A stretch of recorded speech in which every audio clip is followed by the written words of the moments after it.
Today's topic is one of the most important concepts in cardiac surgery and perfusion practice, hypothermia and cardiopulmonary bypass. In open heart surgery, the heart is stopped and the circulation is taken over by machine, but the body cannot survive this state without protection. So the question is, how we do protect the brain, the heart, and the vital organs when normal circulation is interrupted? The answer is controlled cooling. Hypothermia. In this video, we will understand how a lower body temperature reduce oxygen demand, protect organs, and make cardiopulmonary bypass safe and effective. So let's break it down step by step. What if I told you one of the most powerful tool in modern heart surgery is our 3000 years old? Cold therapy is not new, it's go back thousands of years. Around 1650 BC, the Edwin Smith papyrus described using cold for head injuries and breast infections. In the 4th century BC, the Hippocratic school used it for infections, seizures, fractures, even to stop bleeding. Later, Aratus of Cappadocia and Glen applied cold for lung bleeding, fever, and malaria. And during the Islamic Golden Age, Avicenna and Salahuddin used it for fevers and desert illness. From the ancient remedies, the modern cardiopulmonary bypass, cold has always been life-saving tool.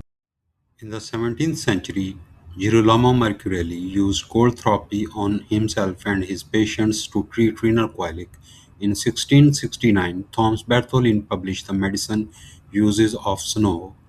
Around this time, John Hunter developed a usable thermometer, improved temperature control in medicine. During Napoleon Bonaparte's era, surgeons used to cold to introduce anesthesia for amputations. Then in 1950, Wilfred Gordon Bigelow made the first clinical use in cardiac surgery.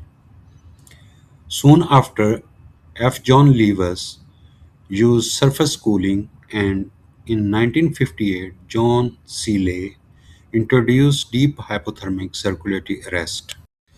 Hypothermia is defined as drop in body temperature below 35 degrees Celsius. In simple terms, it's a condition where a homeothermic or warm-blooded animal cannot maintain its normal body temperature.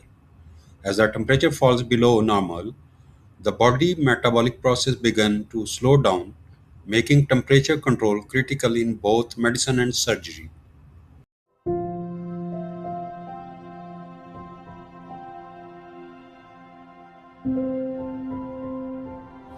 Now that you know the history, in the next video we will explore how hypothermia is actually used on bypass. Subscribe to Circulatory Secret so you don't miss it.